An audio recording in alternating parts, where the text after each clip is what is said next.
Welcome back to the Broadman Word, and I'm excited to be back with you all. Thank you for just Thanksgiving week last week, and just hopefully you had a great time with family, with food, I'm sure too.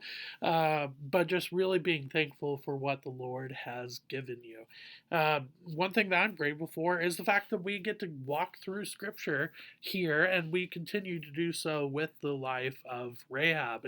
And actually, we will wrap her life up this week. So today we are going to see how she escapes from the fall of Jericho.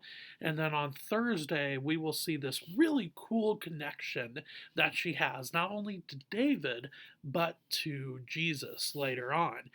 So we will look at that on Thursday.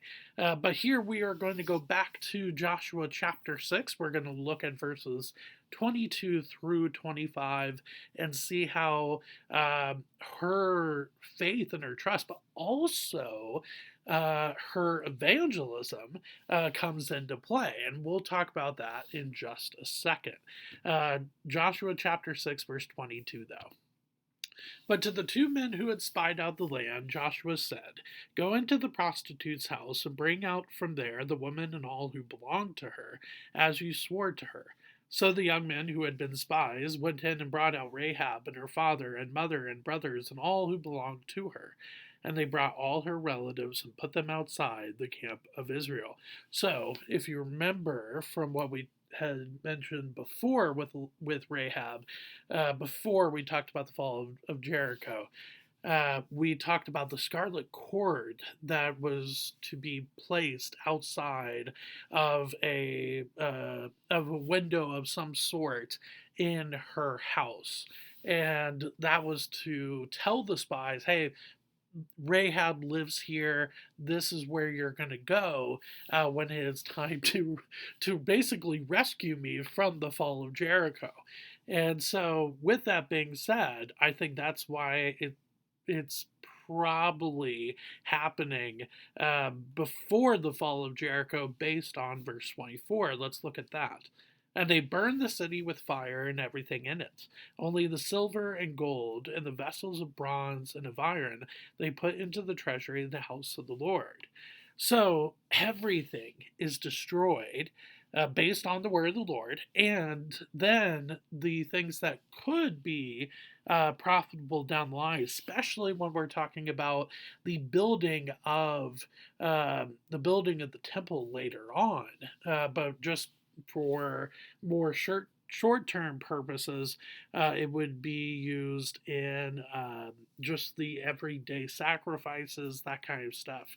You have the silver and the gold, the vessels of bronze and iron. They put it into the treasury of the house of the Lord. Most likely, what that was, it was probably just some sort of container, probably a box where you would put these things that would go either in or around the tabernacle, because again, at this time, the Temple of Solomon had not been built because, well, Solomon had not come into existence yet. So we're still using the tabernacle format from the wilderness wanderings with Moses. But now we see that as the city is falling, this is when they rescue Rahab. I think that's the big thing to take away from that.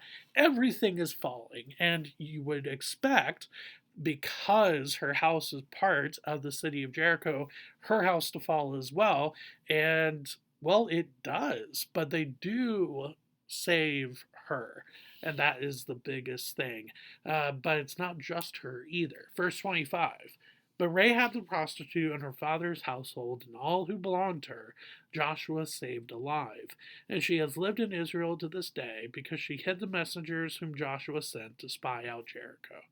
So that sets us up not just to wrap up her part in the Old Testament, but to look forward to what she is going to do in the New Testament, is because she not only converts to believing in the God of the Hebrews, or the God of Scripture, but she becomes a part of their family, a part of their community, and it is a beautiful, beautiful thing to see that because of the promises made to her, because of her trust and her confidence in the Lord that He would see her through it, she gets to spend the rest of her life as a part of God's people, which is incredible to see.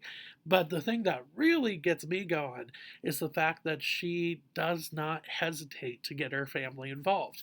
Now, there could be a couple things in play here. One, you could say, well, it's just her just caring for her family. Yes, absolutely. That's the point, or that's one of them. That's one of the points for sure. She is absolutely wanting to save her family, and with how with how the culture viewed prostitutes at this time, that could have been very easy for her to not help her family, because her family could have very easily disowned Rahab. Knowing that she is a prostitute, that most likely meant she probably did not have a very good relationship with her family at this time, based on the culture that we are talking about in ancient Near Eastern culture. Um, Now, is that for sure? Uh, it's hard to say. But could that be a possibility? Absolutely. So, whether she has a good connection with her family or not, it is very admirable that she went out. She made sure that her family was a part of this rescue plan. But the second thing that I find interesting with this is that she made sure that she evangelized them as well. Now, I do want to point out that at the end of verse 25, when we're talking about those that living in Israel to this day, it only says, and she has lived in Israel to this day. It doesn't say she and her family, or and they lived in Israel to this day. So it is very, very possible that maybe she was the only one that stayed a part of the community of Israel. Because in verse 23 at the end, they say, and they brought all her relatives and put them outside the camp of Israel, which is very, very typical with this ancient Jewish culture as they are wandering around the wilderness. This is how the camp would be set up. You would have the tabernacle in the middle, and then you would have the tribes throughout surrounding the tabernacle that's in the middle. And then on the outside of the camp, you would have Gentiles, those that are not Israelites. And so it makes a lot of sense why they would put Rahab and her family there. So the big question is, did they come to be a part of the Israelite community like Rahab did?